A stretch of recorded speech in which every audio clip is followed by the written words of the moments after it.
Any opening thoughts? Deanna, you want? No, I mean, a little disappointed there's not more on the call today, but like Amir said, I'll have to start calling people and getting them to engage again.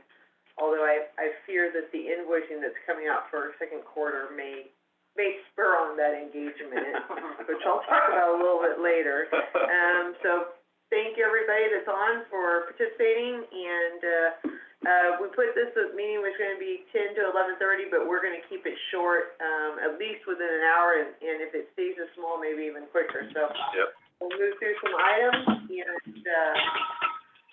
again, I appreciate everybody that's on the call today. All right, let me give you guys a quick update. Most of you are probably very familiar with this. The GSPs, the revised GSPs have been submitted on July 27th for both subbasins, both the Tule as well as the Tulare Lake. They are being reviewed by DWR right now. The first review will involve a review of completeness. DWR is going to go through the documents and ensure that they are complete. The revised GSPs involve not just answering the questions that DWR raised in their comment letters, but it was a full submittal of the entire document. So all of the other chapters that were not impacted as well had to be resubmitted, as well as all the appendices and everything else. So DWR is going through the documents right now. They're going to check off to make sure that every item that is required by the regulations are there. And for both subbasins. In the Tule subbasin, there's a commitment that was made to do a well mitigation plan. And that is actually later in the agenda. I'm going to go through that document with you. In the Tulare Lake subbasin, we also made a commitment to do a well mitigation plan as well as a well registry program. And all that is going to be discussed in some greater details. Some key items that came out as far as Tri-County is concerned. One of the big changes in the Tule side is that we now match up our water level and our measurable objectives with those across the subbasin, utilizing Tom Harder's values, or there was our approach in the groundwater sustainability plan, and the revised one, was to look at the number of domestic wells that could be impacted. And based on that number, we were looking at making sure that no more than 10% of those wells would be impacted, and we would set a water level at that number. We then compare that number to the values from Tom's model, which is what the rest of the subbasin used. And we ultimately ended up using either Tom's numbers or the number that came out of our calculations, whichever one was higher. So the values that you will see in the GSP and the Tule side are, in some cases, a bit higher than they were in the old document as well. So just keep that in mind as you're reviewing the document. The comment period is speaking of reviews, the comment period is open now, and I don't remember off the top of my head. I apologize for when the comment period closes. Yeah, it's the end of September. It was a 60-day comment period. Yeah, I'm sorry, I don't remember the exact date off the top of my head, because there was... September 28th. Yeah, September 28th sounds right. There was a couple-day delay, I think, from the day we submitted and the 60-day period started. Patty, Gilroy from Kern said it started August 1. August 1? Okay, yeah. I couldn't remember the exact date, but yeah, so the comment period is currently open. So anyone who has a comment can certainly, get a letter in to DWR on the Sigma portal. The elephant in the room, the Tulare Lake Subbasin. There are 5 GSAs. There's no coordination agreement because we wrote one document. 4 of the GSA boards approved the document as is. One of the GSAs asked that there be a roughly a sentence or 2 added to the document, and only approved it conditionally if that additional sentence was added to the document. That was not added. So the document as it stands right now has 4 GSAs that have approved it and 1 GSA that has conditionally approved it. In conversations with DWR, that will mean that the document is incomplete. This is the Tulare Lake site I'm talking about. And that will then require consultation between DWR and the State Water Resources Control Board. So we are in that time period where they are still reviewing it. They have not made a determination that whether it is formally incomplete. That's what we are expecting to happen. And when it does, we will then continue with the conversations with DWR and potentially at some point the State Water Board as well. I do want to assure everybody on this call that the Tulare Lake Subbasin is still moving forward with Sigma implementation. They are still moving forward with the items that were added to the document and the processes that were added, and we're moving forward with the Sigma implementation grant projects and all of the studies, including a new modeling effort and a soon-to-be started native yield study, which probably will ultimately end up leading to some kind of groundwater allocation in the Tulare Lake Subbasin. So very similar to what's going on in the Tule, where the Tulare Lake is a little bit behind on that, but we felt like that was actually written into the Sigma implementation grant project. The Tulare Lake Subbasin has received its grant agreement signed, sealed, and delivered, and is ready to start moving forward on their project. In conversations with David DeGroot over at Four Creeks, they have not received the same document and agreement yet for the Tule Subbasin. So DWR is a little bit behind. There's different people working on it at DWR, but they're going back and forth a bit more on that agreement. But we expect to see that agreement in place here very shortly. So let me take a breath here and stop and open it up for some people to add. Deanna, I don't know if you want to add anything to what I said, or. No, I think you covered it. That is the state of where we are currently on both subbasins, and so we're kind of in a wait and see mode. Although the state's been pretty clear with what the next steps are with the subbasins. But I think it's significant that DWR has opened up a 60-day comment period. My recollection that it was kind of a fire drill on the last day when all this had to get approved. I remember being in one of the other Tulare Lake Subbasins, and this board's meeting at 10 and this one's meeting at 2, and so it was hopeful that there'd be unanimous support for it. Didn't turn out to be that way, but it really didn't give anybody an opportunity to really respond to that.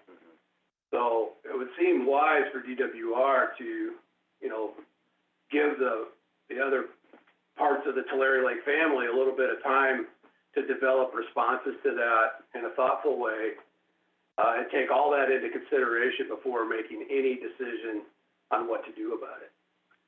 That's what we're hoping, but we'll have to see how closely they read some of those regs and say, okay, if you don't do X, they automatically kick you this way. So we'll see. But it is, I know several of the GSAs in Tulare Lake are planning to submit some type of documentation, you know, some kind of letter to DWR. And I think a lot of it is just you know, to reassure them there's a commitment on the part of Tulare Lake to move forward on implementation regardless of this other issue. Because 99.999% of the plan is exactly the same. There's I can't remember how many pages the document is. There's 101 pages of text, I think, and those are all the same except for one sentence. Right, yeah, no, I mean, it's pretty clear to see, you know, what's going on here. Yeah. It's just kind of playing, you know, fast and loose with the livelihoods of a lot of people that are invested in seeing a successful management of this basin. And to leverage something like that, you know, that ought to be taken into consideration by all of us as well as by DWR. Yeah, one conversation in question that we didn't have with DWR is we are looking at it strictly from a sub-basin standpoint, so we probably just need to get some reassurance from DWR in that anything that happens to Tri-County on the Tulare Lake side is not going to affect any landowners on the Tule side, so that sub-basin issues are kept completely separate. On a side note, I will say, and I don't know how many of you have had the opportunity to read the revisions, but I thought the revisions that were submitted, both on Tri-County's independent GSP revisions in the Tule side as well as the Tulare Lake revisions, I thought they were really good, well done, and we had very good dialogue with the department during the development of that, and they seemed to agree with the direction that we took. So all in all, we can get across this hurdle of not being coordinated is how they see it. I think that, you know, the revisions were where we need to be. I do think regardless of what happens, they were going to come back to us with, I would suspect that some sort of conditional approval that says in 2025 at the next revision date, that they would have some other things that they were looking for us to look at. But I think what was completed hopefully was enough to get us where they were looking for us to be. I will say on the Tule side, it's interesting because we still have 6 different plans, and they are very different still. There is a coordination agreement. I think we work really well together on the Tule side. We're actually doing more together than other subbasins. But if you were just to read the plans, from my perspective, they still look very different. And so we're going to have to see how the department views that ultimately. And I don't know what the answer to that is. We have a very robust, I've said that many times, coordination agreement. We're really working from that coordination agreement as a subbasin. It's almost as if it's the one plan. But technically, we have 6 very different plans. So it's going to be interesting to see what they come back with on that review.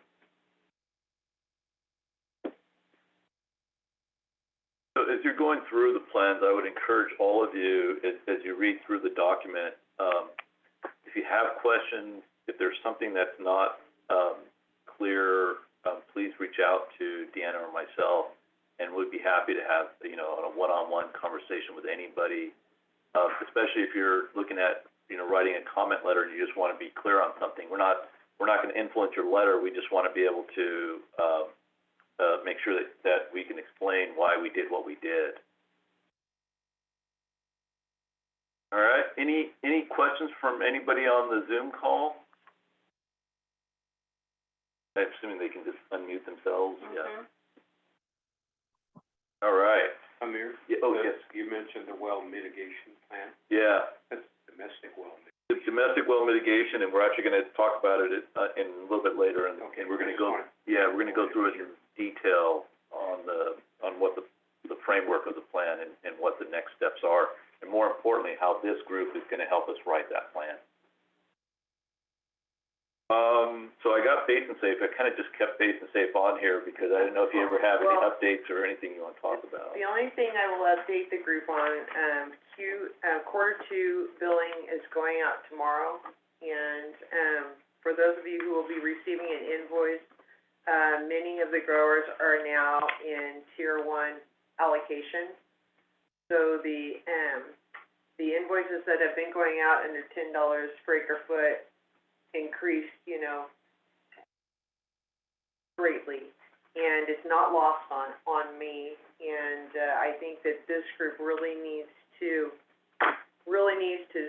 think about how we wanna utilize that funding to best help the growers, particularly in the southeast area, in the long term. So, there's a lot of money coming in, and I don't intend to use it for a vacation for myself or anybody else. We really need to, think about, as we design these, plans, particularly, we're gonna talk about later, the, multi-land repurposing plans and different aspects of that. We have to think long and hard about how to best leverage not only the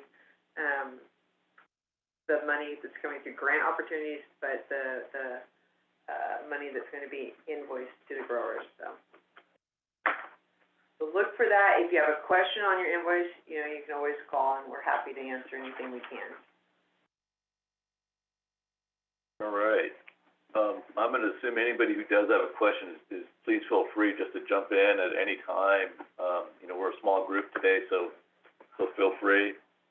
The Lower Deer Creek Watershed Plan, Kathy, I don't know if you wanna maybe update the group on anything that's going on with the plan? Sure, I'll be happy to. The Lower Deer Creek Plan, as many of you recall, was with the Pixley ID and GSA and a couple other entities. And it was funded by the NRCS. So USDA funded this planning effort, and it's a watershed plan. It needed to go to their office in Arkansas. Well, Arkansas didn't like the way the plan turned out, so they're going back to NRCS and coming up with some alternatives of how they want to finish the plan. But basically the plan, the really good thing about the plan, irrespective of whether it gets approved by NRCS, is it's really informing the Deer Creek area. So we've utilized this plan and this planning effort and the team of people that have been involved. And on the positive side, this is what led us to get, drum roll please, the $40 million, the $10 million of the, I guess it was $40 million they gave away from the Department of Conservation.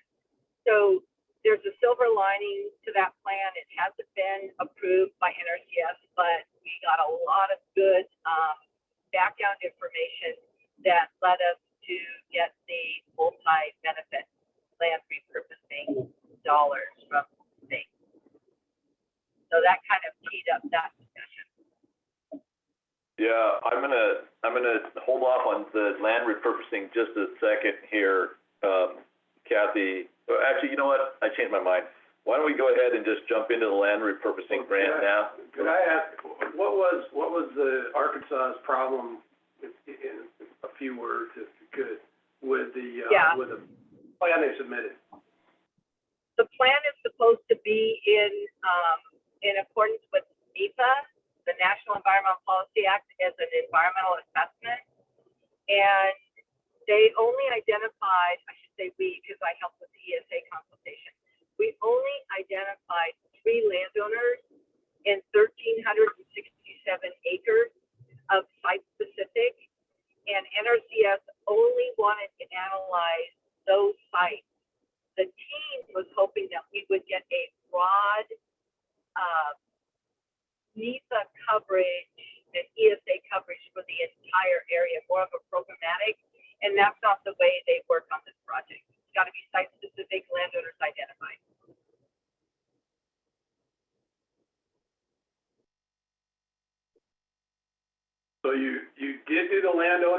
you did the bigger one? They did the bigger one, overall, that's what we wanted approved. And, the Nature Conservancy of Pixley and several people led that effort. And they said, no, we can't approve the larger one, but I believe the team is going back and just gonna ask them to approve the 1,367 acres so we can get some funding to do some, land repurposing. And also they're gonna be building some recharge basins over there off of the old Lower Deer Creek, not Lower Deer Creek, the old Deer Creek Dairy. They're just north of the Pixley National Wildlife Refuge.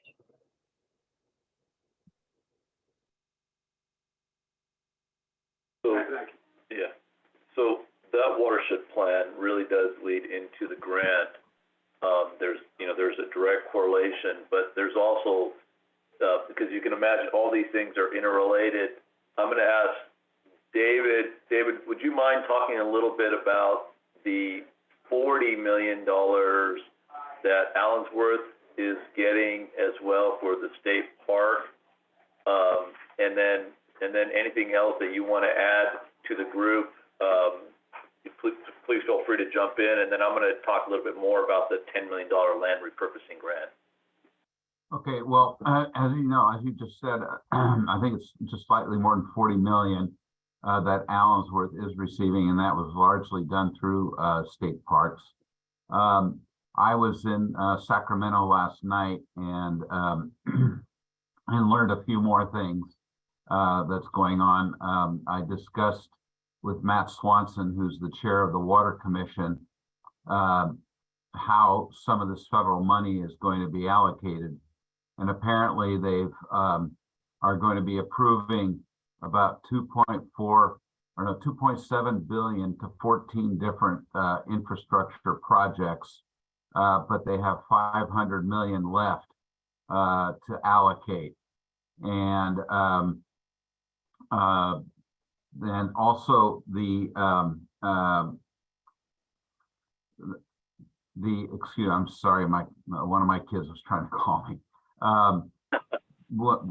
The governor, I also met with him last night, and he said that Villaraigosa, who he's hired to be the infrastructure chief, is going to largely be in Washington, D.C., and he's going to be really working on trying to get money, more infrastructure money into California.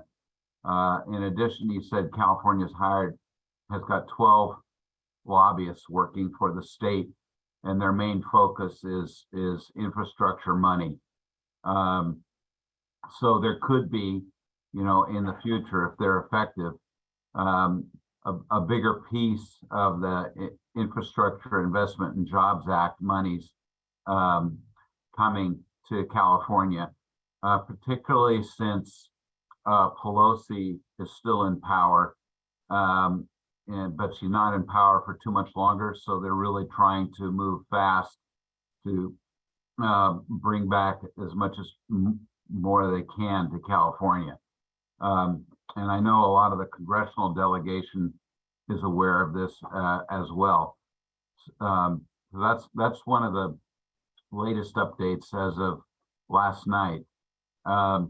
He knows, we talked to the governor about, the water situation, because he is making a big deal about how he's pushing really hard on the housing, and that he just sued the city of San Francisco, where he had been mayor, because he doesn't feel like they're working on it hard enough, and they haven't come up with something suitable in terms of the additional housing. And we pointed out to him, saying, there are a lot of areas that want to build housing, but they don't have the water. And we just absolutely have to have the water. He said he was keenly aware of that.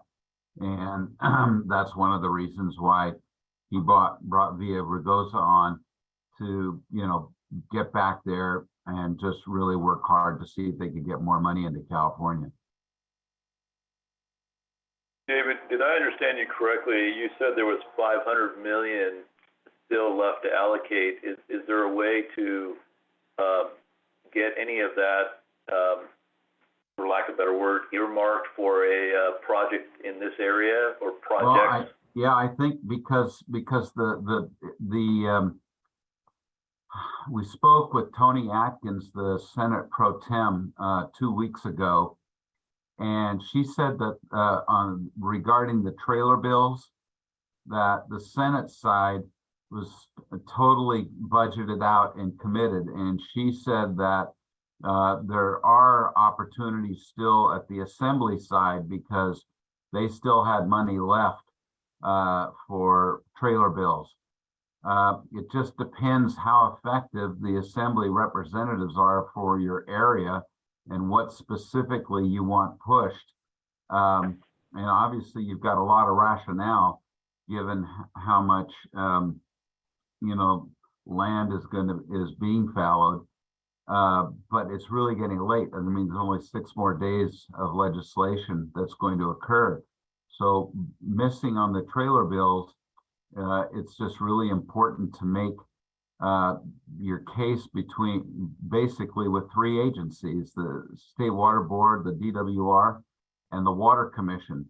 The Water Commission really gets overlooked a lot, but the Water Commission actually receives all the federal money when it comes through, and then approves those allocations, even though it can be named, that this money from the Fed is for this purpose. It'll still go through them because the money comes to the state, and then the state reallocates it from the feds. So those are, in this, in the near term, those really are the few opportunities that remain for state funding. The State Water Board got a lot of money. We haven't seen them allocate it all, so there's, in my opinion, there's still opportunities there. But you have to get in front of them and bring a really important rationale and project ready, a shovel ready project, because that's what they're really looking at is, what is shovel ready. We may be in front of the State Water Board whether we want to or not. Okay, thank you, David. Does anyone have any other? The key is that you may be in front of the State Water Board, but you want to be in front of the right department of the State Water Board. Yeah. No, I'm sorry. I was just joking. You had mentioned Allensworth. Can David give any more detail on what got allocated to Allensworth? David, could you talk maybe, let me answer this call because I'm going to tell Rusty to speak on that. Rusty, listen, I'm on the Zoom with Tri-County, and this is perfect timing. Can you explain a little bit about the money that's going to Allensworth? About the $40 million?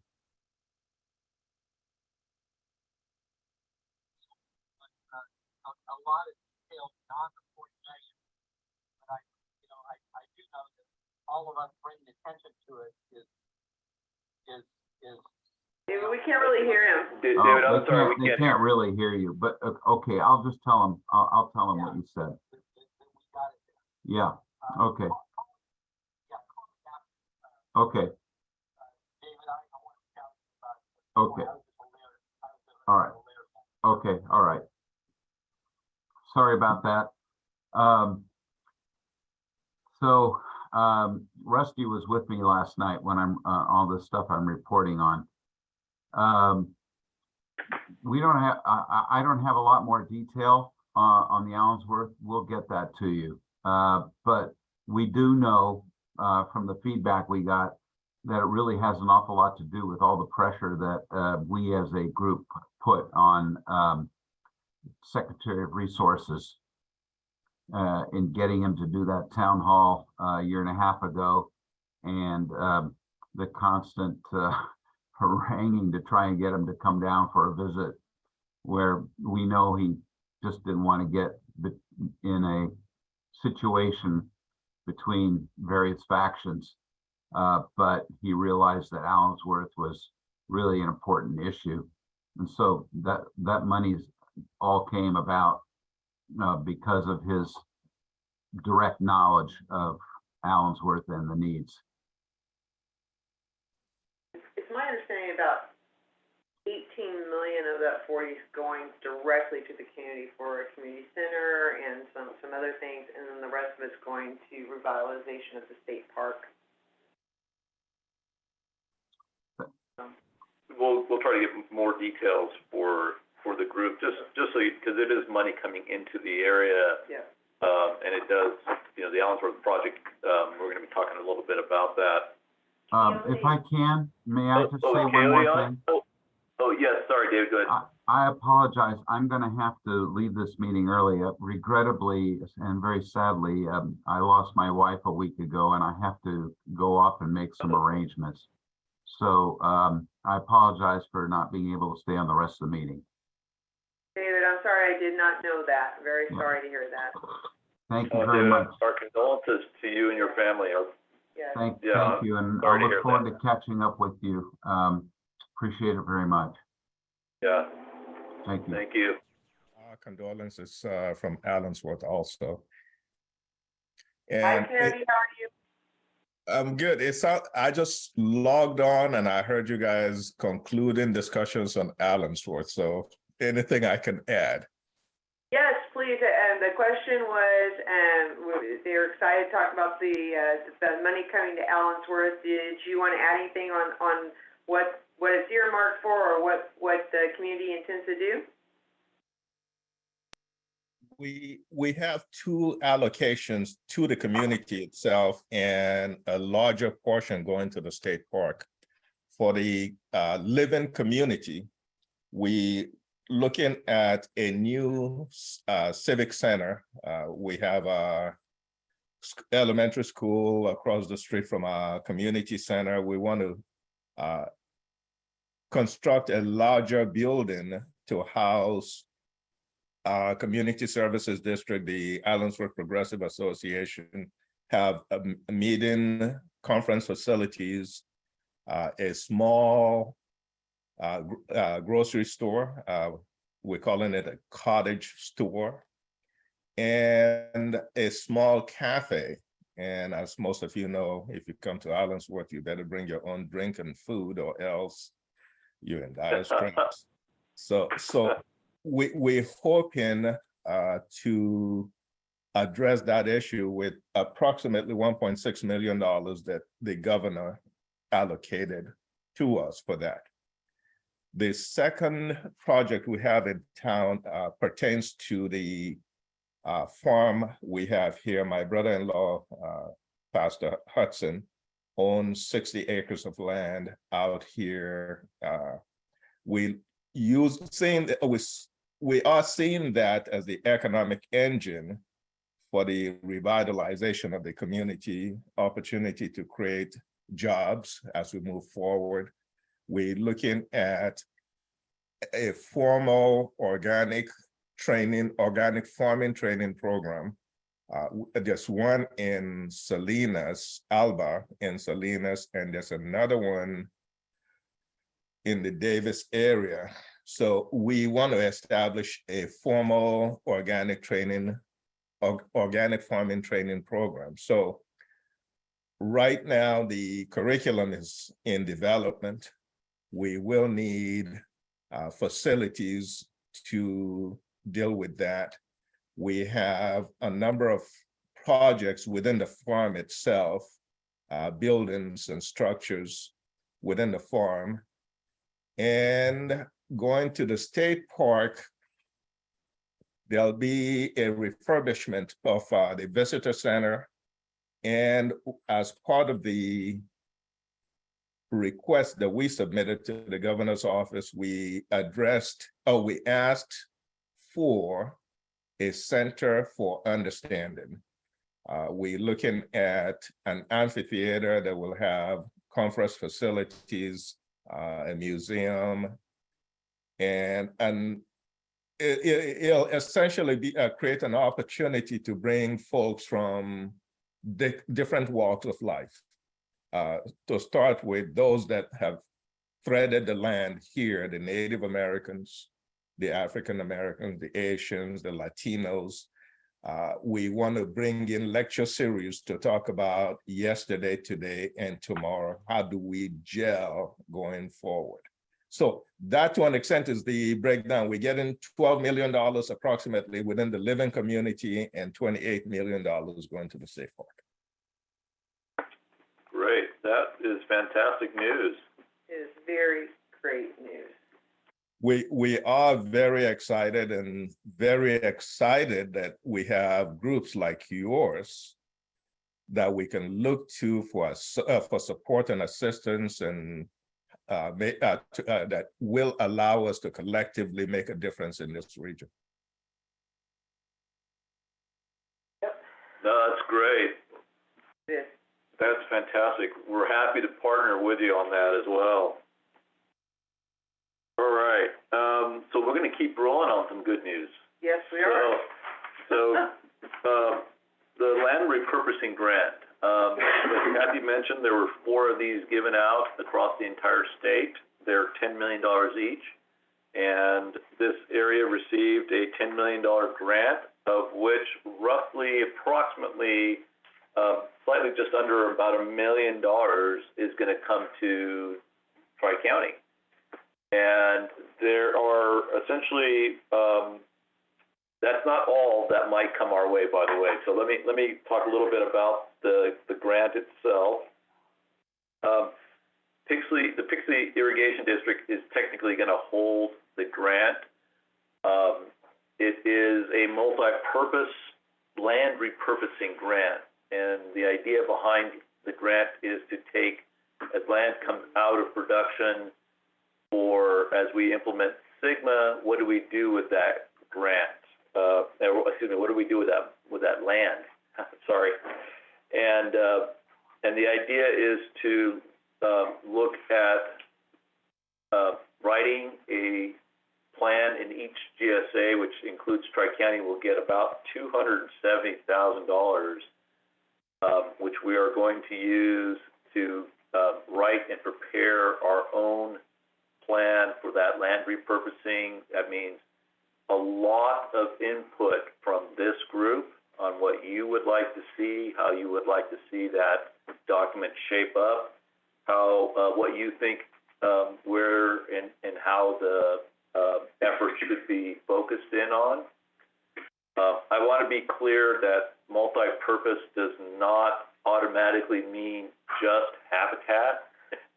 You'll see that many of our teaming partners as part of the grant are people like Nature Conservancy and Audubon and others, but the grant itself is very clear that it does cover a lot more than just habitat. So multi-purpose certainly includes habitat, but it also can include commercial development for solar and other things of that nature as well. Including recharge facilities and things of that nature. There are some limitations on what you can do with the water that you recharge. There are some things that we have to consider as we are going through the grant. But where the grant is right now, the grant has been awarded to the area. We are in the process of going through the budget. Yesterday, we think we've nailed down the final version of the budget, and we're submitting it. In that, there's a number of projects identified already for construction. In there includes a part of a habitat evaluation for the recharge project that we're doing for the Allensworth community. So, as you know, from a separate grant that I mentioned earlier, the Sigma Implementation Round 1 grant through the Tule Subbasin, that Tri-County was awarded $1.6 million for this project. There's an additional $300,000 that are coming out of the land repurposing grant. I know keeping all of this straight is I probably should have done an outline or a presentation, a PowerPoint. I was trying to give you guys a break of not having PowerPoint, death by PowerPoint on this call, but I realize now as I'm talking through this that those of you that don't live this like Dan and I are living it, probably gets a little confusing on the number of grants and where's the money's coming from. But so there's $300,000 for that. Yes, some of that $300,000 is going to some of our teaming partners, but the rest of it is going to help us, add some money to the design of this project and making sure that we can include as many of the different components. As you all recall, the Allensworth project involves 2 basins, the 80 acres of recharge basins, but we'd also like to add walking trails and a lot of other things. And what this money does allow us to do is have some additional funds to include those in the design process and go above and beyond just including just the recharge facilities themselves. There's an additional $300,000 in what we're calling water security for Allensworth. If any of you have been out to that community, you know that their water tank is badly in need of replacement. And so the way we're kind of looking at this right now is that land would be set aside for that purpose, and the $300,000 would then allow us to obtain some design capabilities to put a secondary tank there for the and provide a second source of water to the community. Some backup there, but the repurposing idea, of course, is that we're taking land that's going to be coming out of production and repurposing it for this use. It also includes, it's water security, so we'll be looking at water quality and some other concerns in the area as well. The third thing that we are involved in, the fourth thing, so the original, writing the land repurposing document, the 2 projects that I mentioned, and the fourth one is some ongoing monitoring efforts to see how well the projects are performing, ensuring that we have long-term monitoring plans in place for both, the projects themselves, the water quality in the area, and then there's some additional funds that are going to look at new sites for recharge. There is, in addition to everything that Allensworth is doing, Tri-County is doing, there are about $4.7 million in that $10 million grant for new projects, both construction and design of new projects. So we are not limited to just the projects that I mentioned. We are still going to be looking for additional projects that we can include as part of this grant. There's 3 years to do this work. It is a rather large group that we have to kind of, work with and corral sometimes. I don't know, Kathy, if you want to add anything to what I'm talking, please feel free to take yourself off mute. But it is we've been pretty adamant that this program really does require a very strong project manager. I think as of yesterday, the group has finally agreed with Kathy and myself on that one, and there are some monies that are going to be set aside for that role. Go ahead, sorry. I was just going to say, and that $3 to $4 million that's left over for projects, of course, that's for the entire area. So it'd be Eastern Tule, Pixley, Tri-County. And I think the thought is, as we design these multi-benefit land repurposing programs, that hopefully the projects will that fit with what we're designing come to the top, But it's not Tri-County's $3.4 million, and it's not Pixley's. It's just really whatever projects we think would best fit as we design these. And I'm sure some people have projects already in mind, but that's what we're going to be working towards, and really seeing what becomes a good fit through that design. Yeah. So we want to get we had a started good right away. discussion. Yeah, Kathy, go ahead. we had a discussion, this is Kathy. You know, I'm also on the land trust. And the land trust is getting a large chunk of money. And we talked about this project manager, and Eric Lehman from Pixley had not been on the call with us Monday. And he assured me and the rest of the board that they would be managing it. And I think what we as a group need to look at is the structure, the management structure for this, for implementation of this grant. And right now, Tri-County is not up in either the grant management group, which I think is where the PM will be, nor are we over in the implementation team. And so I would suggest to Deanna, Amir, that you ask as we start over the next week, like a couple of weeks, to be on that implementation group so that you're part of that decision-making group on projects.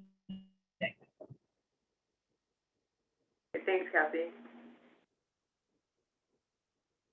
Yeah. How was the Thule Trust meeting yesterday, Kathy? Is there anything from that we need to share with the group, or? You know, I think a couple of things. You know, the Thule Trust is new. It's been put together kind of to help with some of these lands that are going out of production. And the trust is getting a position, a full-time position for 3 years, but we decided that we don't really want it to be the project manager. This was really to help build the trust capacity.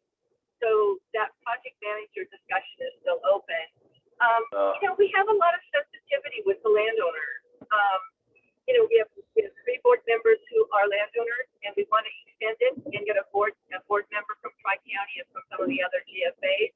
We do want to look at that. But also, you know, I think one of our landowners was very open and very candid about, you know, here we're talking about taking land out of production, and we're in the middle of a drought, and there's just a lot. And so while we're getting all this money into the area, we need to be, and Amir and Dan, we've also talked about this outreach to landowners, and we really need that participation from landowners, and we really need to hear from landowners, because we've got a lot of large conservation organizations, one of whom, Audubon, Samantha Arthur, is on the Water Commission as well. So we've got these other groups coming in, but that was, I think, one of my big takeaways yesterday was we need to expand and get other members, but we also need to be very, very cognizant of how landowners are feeling right now about land going out of production, being billed for SGMA and, you know, transitional pumping and things. So that was kind of my takeaway yesterday. Yeah, that's a good point, Kathy. There's a lot coming at landowners and growers right now, and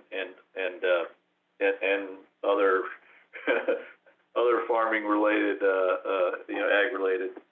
So yeah, you're right. That's a good point. And I like what you said. I mean, that landowner participation, as Deanna said at the beginning of this meeting, we were going to have to give this group a little bit of a shot in the arm and really try to see if we can ensure that we get our full landowner participation as far as Tri-County is concerned.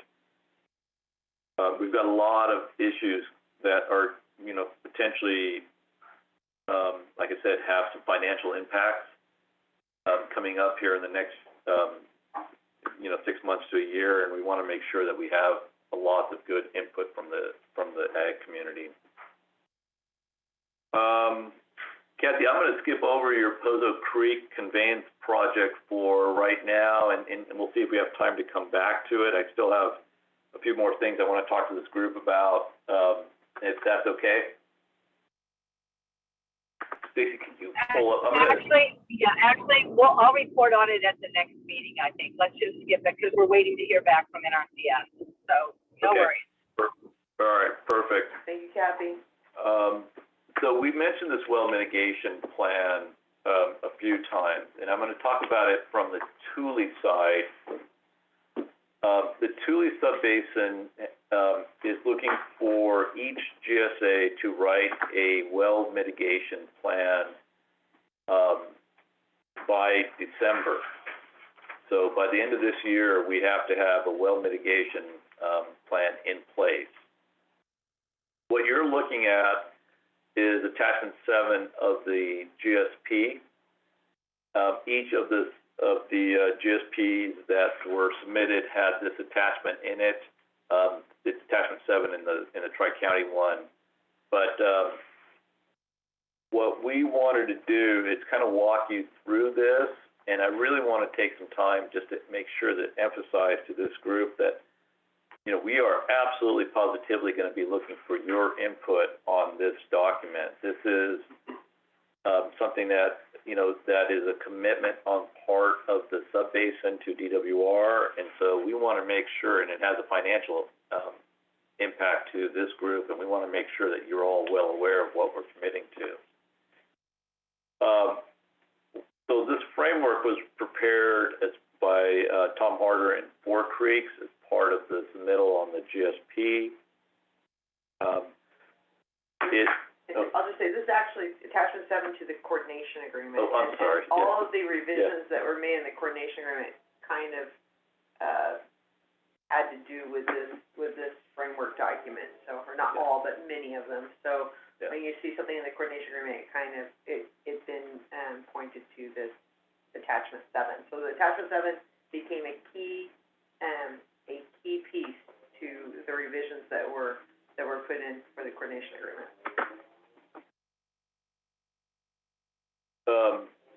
And it is, the coordination agreement and all of that is uploaded on our website as Yes. part of the GSP. Okay, can I ask, you got the Tule, did you have something similar in the Clear Lake? In the Tulare Lake, it was much more broad.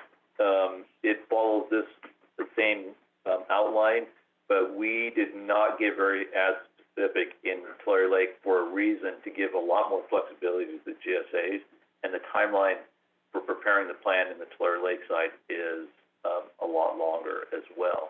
That was a decision that those GSAs made. They felt like they needed to get their funding in place before they made, you know, a commitment. So the first thing you'll notice on this attachment 7 here is that it does cover not just groundwater levels, but land subsidence and groundwater quality impacts. So I do want to make sure that everybody's aware the plan that's due by the end of the year is specific to domestic wells and impacts to domestic wells. But ultimately, the longer plan and the overall plan that's due by the middle of next year needs to cover land subsidence and groundwater quality. In the discussion, so let me kind of walk you through this document as we kind of go through this. And as I said, it is available on the website. And if anyone does want, you know, if you want just a specific copy, you know, just reach out to Stacy, and she'll be happy to make this available to you. You know, as part of the debate for all of this, DWR, essentially, their comments on the GSP were focused on potential impacts. Are you mitigating for those impacts? Is the water levels you're setting, is the subsidence program and the water quality programs, how are those addressing landowners and others who are experiencing those impacts? So this is prepared in response to that.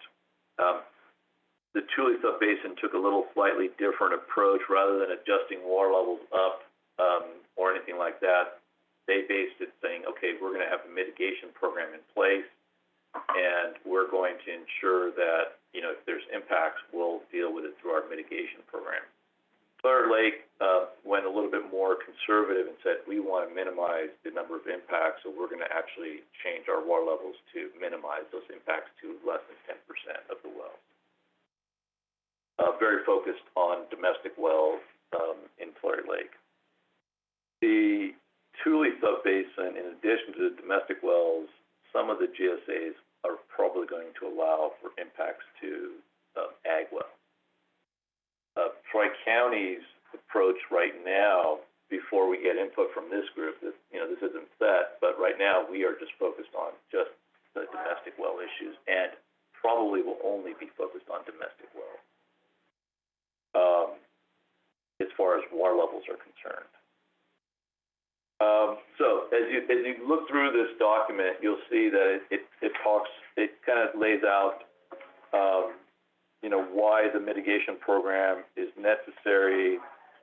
The purpose of the mitigation program is to mitigate, impacted wells, critical infrastructure from a subsidence standpoint, and land uses that are, adversely affected by declining groundwater levels, subsidence, or groundwater quality.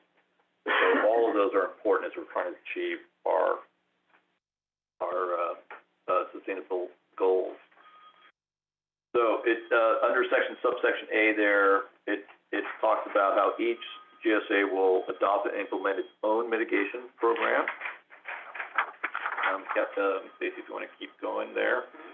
The idea then is to have a claims process so that people understand how they can turn in a claim.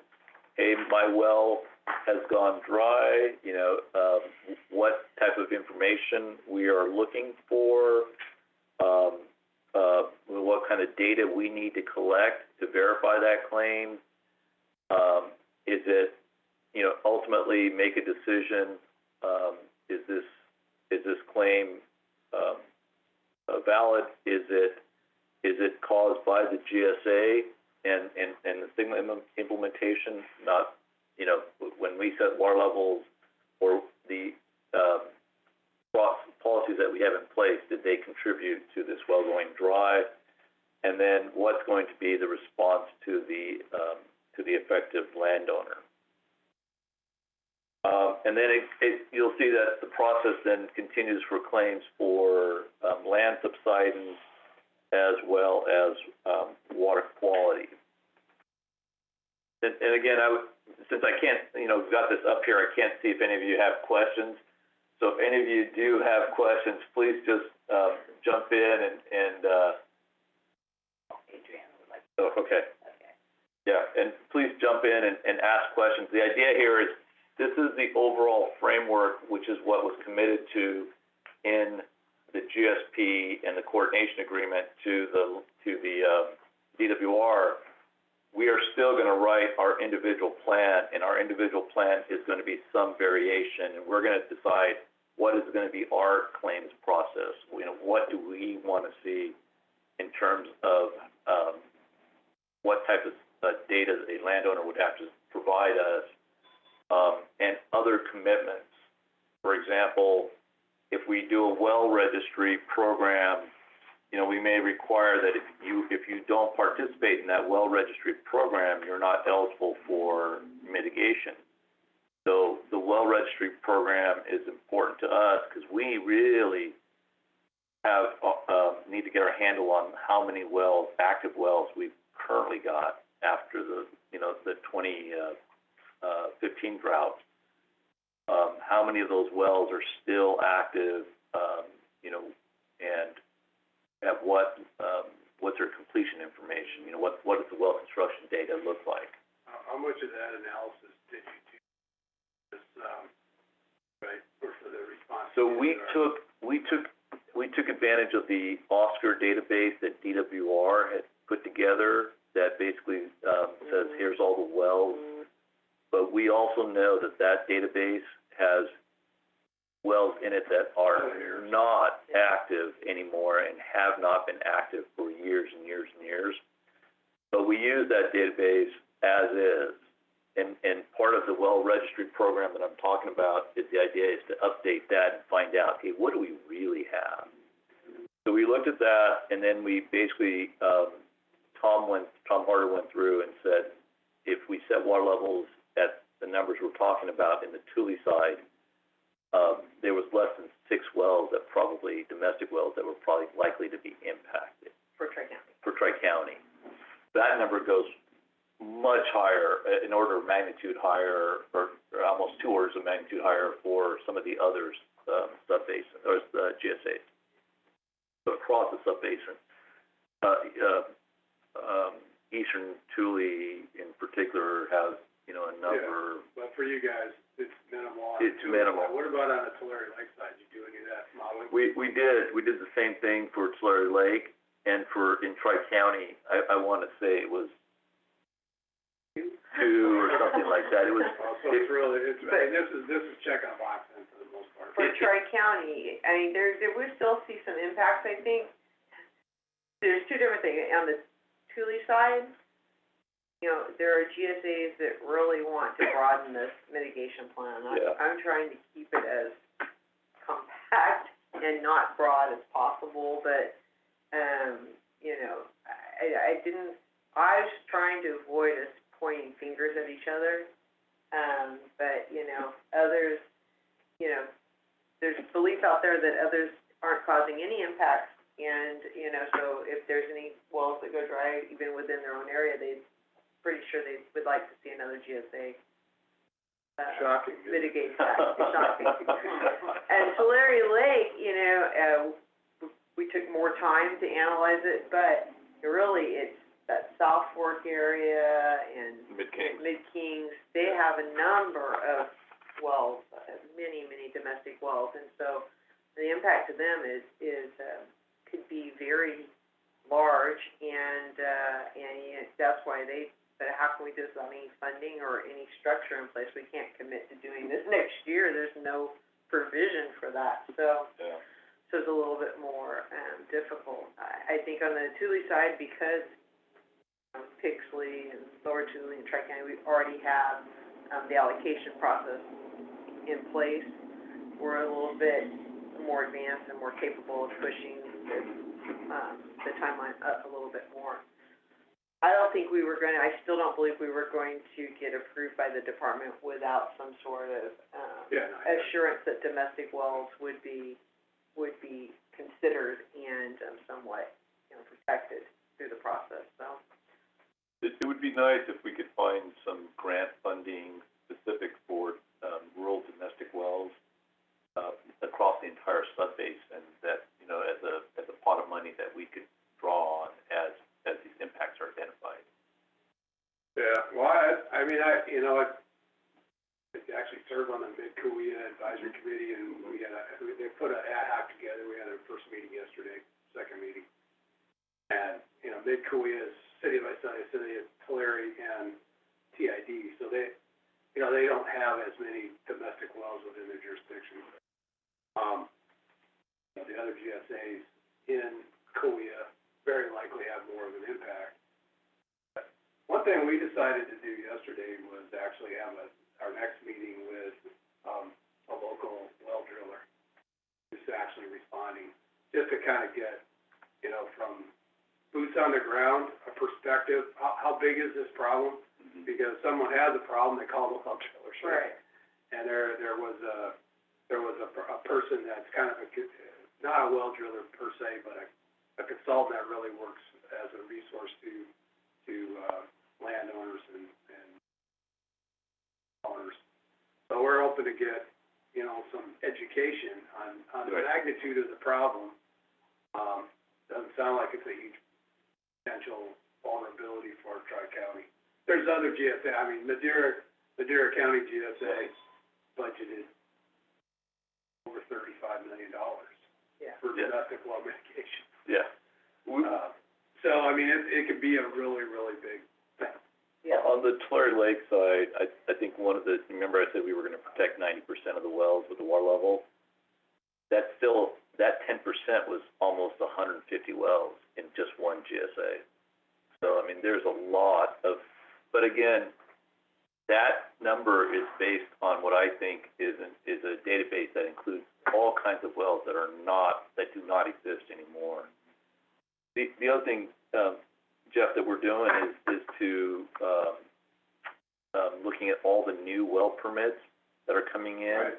And trying to identifying which ones are ag wells and which ones are domestic wells. That's a pretty good signal. Yeah. who's got trouble. Who's got trouble, right? And what depth they're being drilled to. Because that tells me that, hey, if they had a shallow well that was in this old database, it's dry, now they're, or it's getting close to being dry and they're moving it to here. Yeah.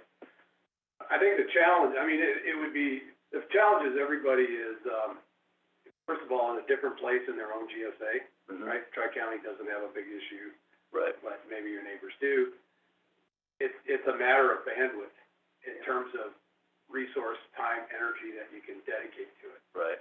And, but I do think that between CV Salt on the water quality side and DWR's insistence that, incomplete responses to their incomplete letters Yeah. had to address domestic well impacts from continued overdraft. Essentially, agriculture has been put on the hook for the success or failure of the domestic well owners in our community. Yeah. And so it's in our interest, whatever we think of whether that was the right or wrong policy decision, it does exist now.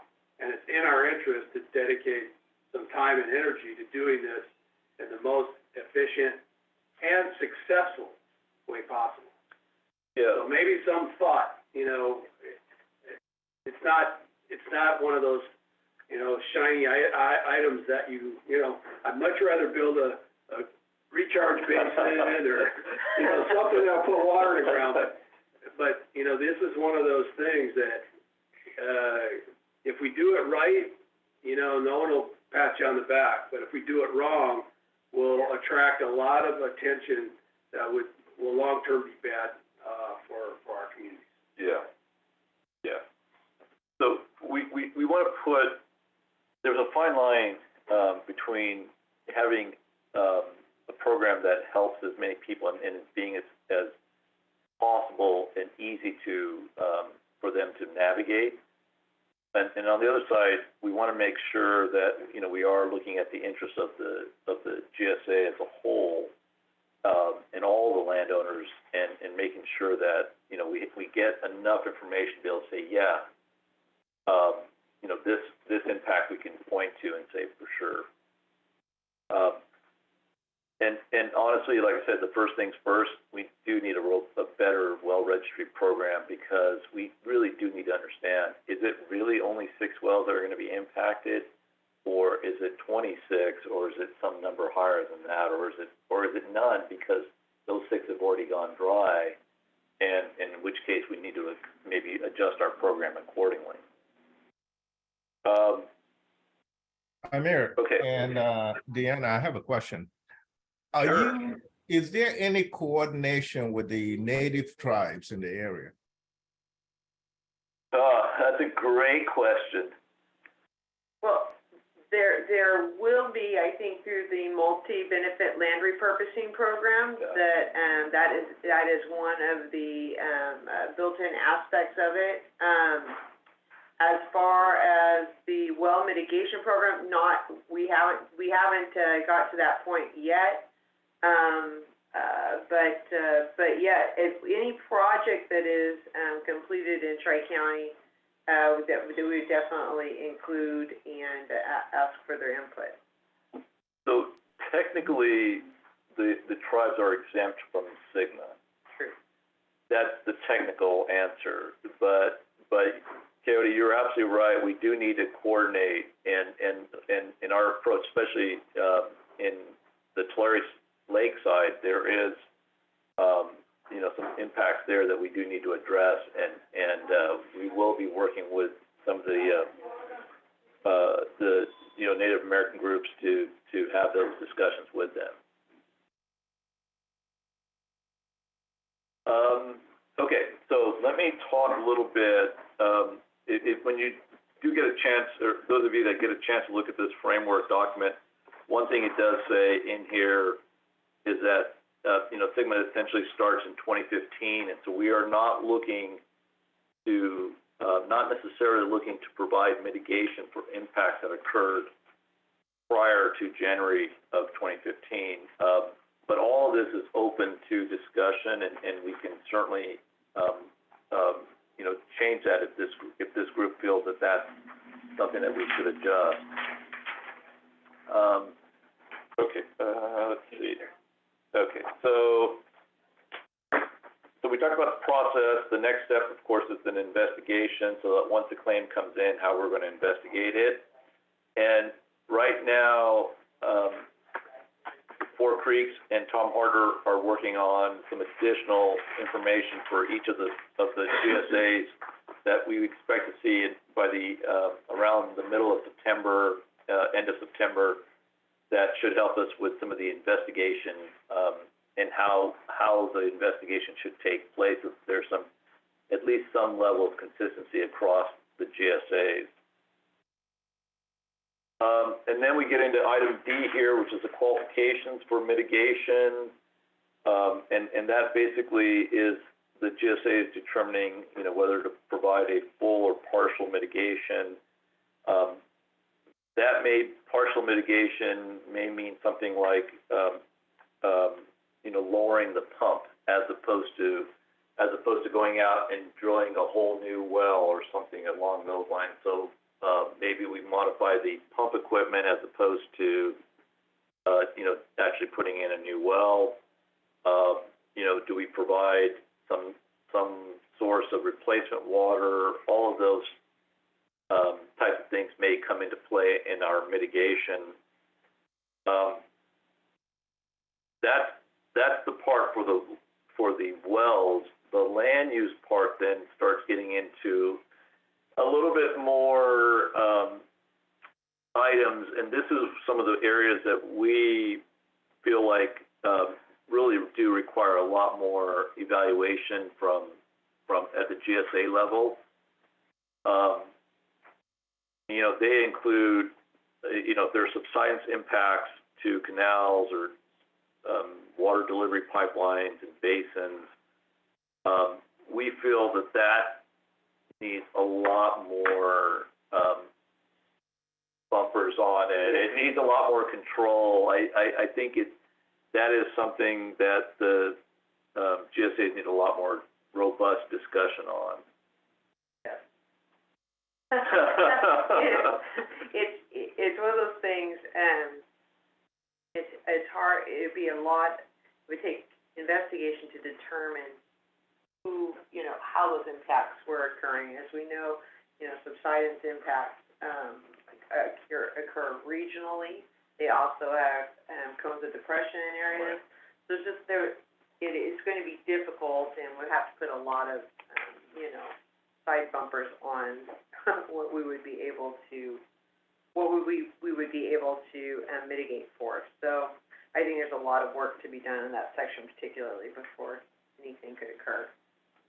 I was surprised to see subsidence enter into the mitigation at this point. Yeah. Maybe it's just my not following it close enough, but it's my understanding that the subsidence is one of the 6, sins of Sigma. But it was subsidence to facilities of, some language about major. Yeah, critical infrastructure. Yeah, critical infrastructure. Yeah. And so each GSA had to make a determination on whether their policies would affect. And so what was critical infrastructure? The one in this area that got the most mention was like high-speed rail, which, at the moment doesn't exist. So it's kind of interesting to see in a mitigation, at an individual landowner level. I mean, where's the connection between critical infrastructure and the things that are described in this mitigation plan? Yeah, so Thule took the approach. It's a very good point. Yeah, Thule definitely took the approach that water conveyance, because it covers such a large area, that those were critical infrastructure as far as the Thule subbasin is concerned.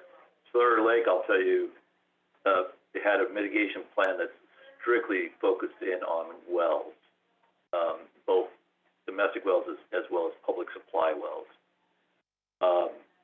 But Thule felt that, conveyance structures, including canals and others, were all critical infrastructure, and therefore, impact impacts of those needed to be either mitigated or avoided.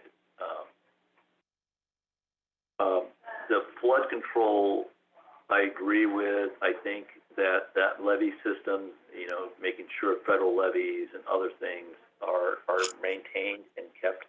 I think that's a continued ongoing maintenance issue rather than just a, one-time mitigation type item.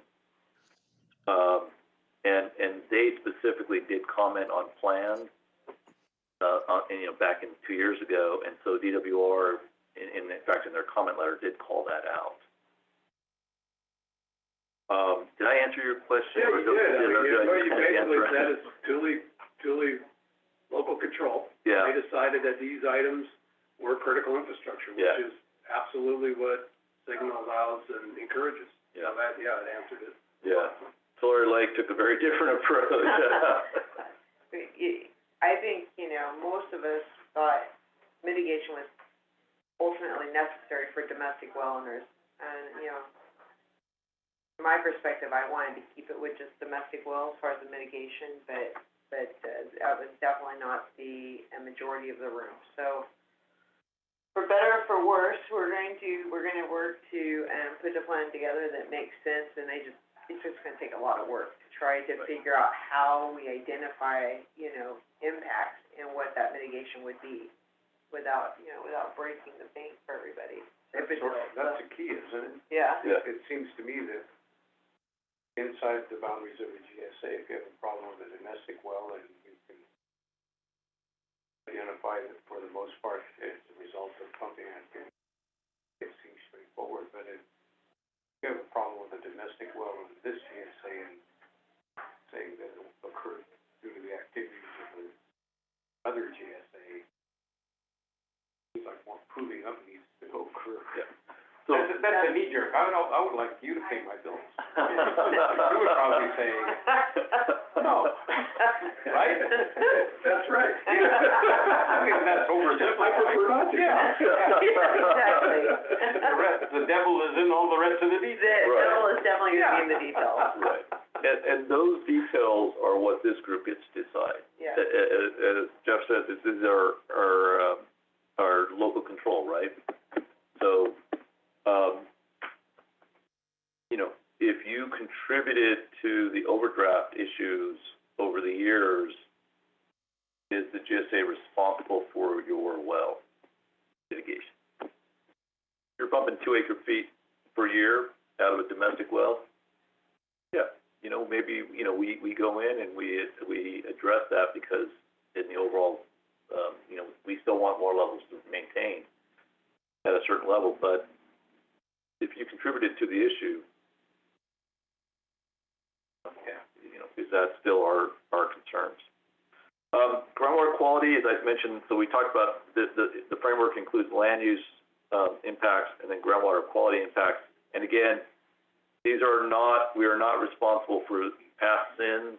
So the idea here is the policy set by the GSA contributing or making a groundwater quality issue worse? We're not responsible for cleaning up every groundwater quality issue across the GSA. We are just responsible for making sure that the policies we have in place are not making the situation worse. So that we're not, by allowing you to draw down some water, we're not moving that nitrate plume and making a public water supply well, exceed some MCL or some other level. Okay. So then item F is outreach. This was, I think, probably, in my mind, one of the more critical items because we, if we're going to do this domestic well program, we better make sure that the domestic well owners, know that the program is there and is available for them, but also put some onus on them as to the type of information that they need to be able to provide. And as I mentioned earlier about a well registry program, if we move forward with that, which I think we'll need to, they need to make sure that their well is included in the program so that we understand where and how deep their well is located, and if they ensure that they meet any other requirements that we might have for this program. So I think outreach is going to be one of those important things that we're going to continue to do, and it can be part of our ongoing outreach to the community for all of the other items that we're doing as part of SGMA. Item G then talks about the fact that we have to prepare the domestic and municipal use impacts by December 31st, and that all other aspects of the mitigation program need to be completed by June 30th of 2023. We do talk about making sure that we utilize all of the different resources that are out there to get input from all of our stakeholders. And then there's some nice broad language about funding, which I think I may have written part of that one myself, so I'm to blame for some of that. The idea here is that we are going to be looking for funding sources across a variety of different programs, and seeking partners to help us with some of that funding. I think, as you all well know, funding is, Jeff, as you kind of mentioned, funding for some GSAs is going to be much bigger. We are not looking to spend $35 million on this program in Tri-County, but if you have an area with a lot of domestic wells, you could be looking at a substantially higher cost for this program, and it will not impact all the GSAs evenly, of course. Okay, so having said all of that, let me take a breath and open it up for any of you on the call to ask questions. If you want, we can talk then about the next steps and things of that nature. But let me open it up for the group. Oh, so much for getting done early. Yeah. In an hour. Yeah.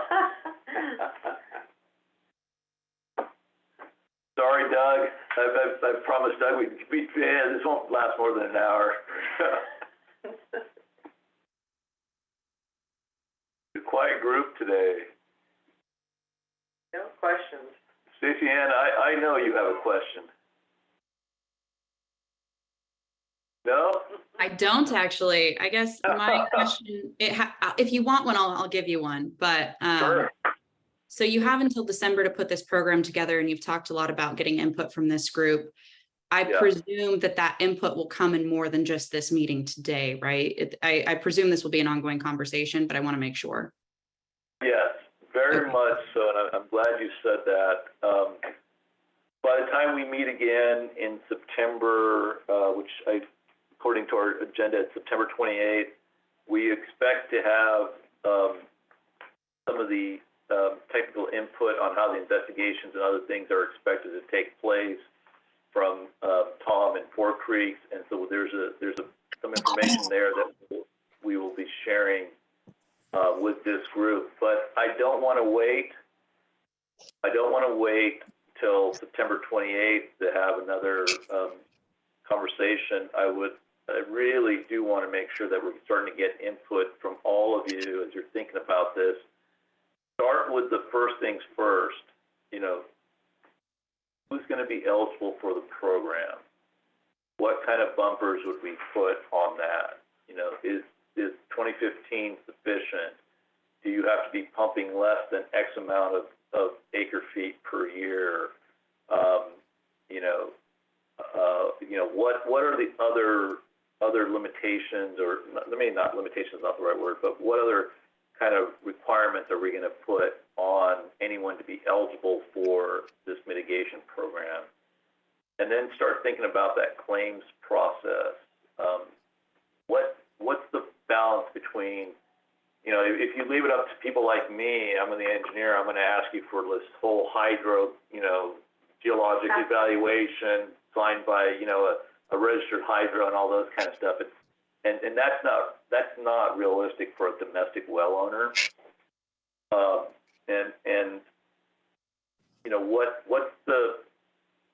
how much leeway can we, because a lot of them are gonna walk in and say, look, I don't really, you know, I bought this property, the well was already on it, I don't have any records. You know, I have no idea how deep this well might be or anything like that, so, you know, we gotta try and figure out realistically how to make that claims process work for domestic well owners. Obviously, for public supply wells, that's a whole different issue.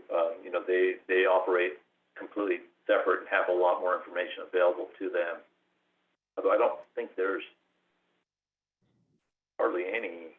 Allensworth. Oh, Allensworth, yes. Sorry, Coyote.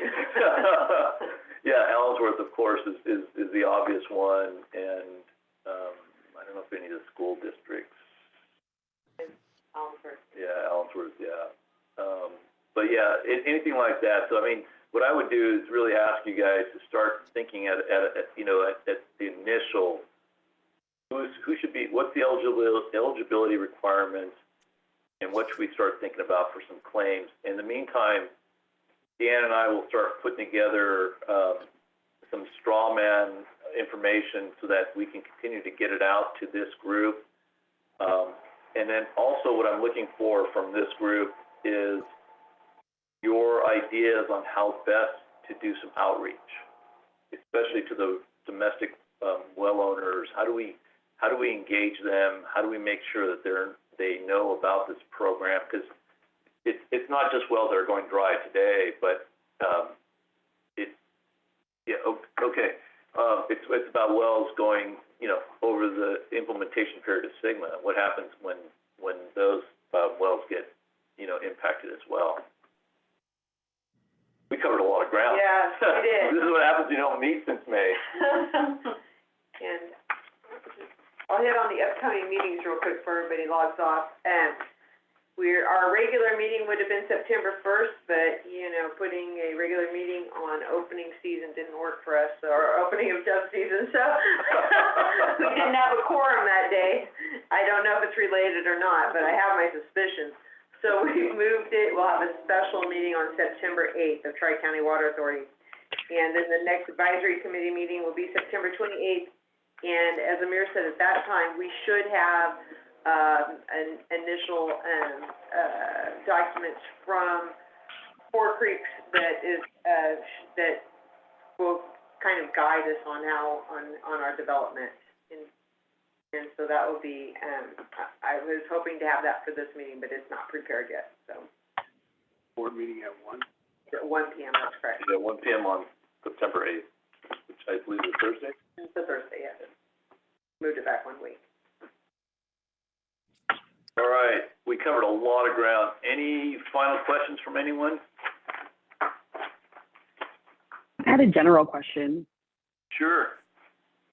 I was just wondering what is, like, after all these discussions are made and everything's made, like, what is the one thing that you guys are seeing that's going to be an issue? I just want to know. I can go back to my team and we can try to discuss and see what we can do to help. The one item that we think is going to be an issue. Yeah, just something in general.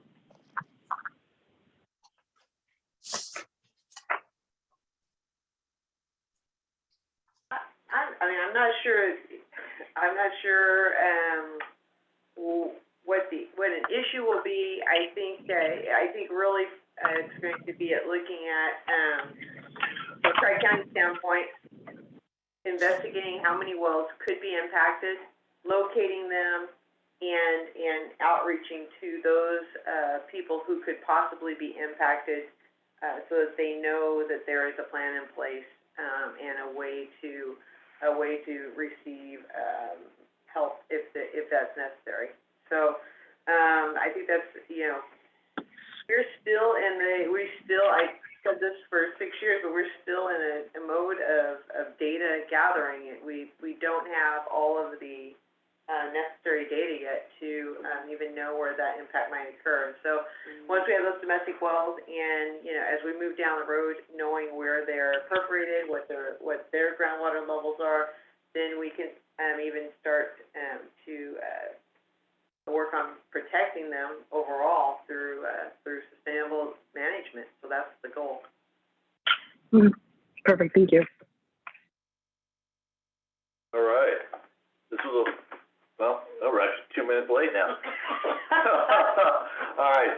Thank you, everyone. We'll see you all on September 28th, and please, if you have input on the plan, get that to Deanna. Thanks, everyone. Take care. Thank you. Thanks, everybody.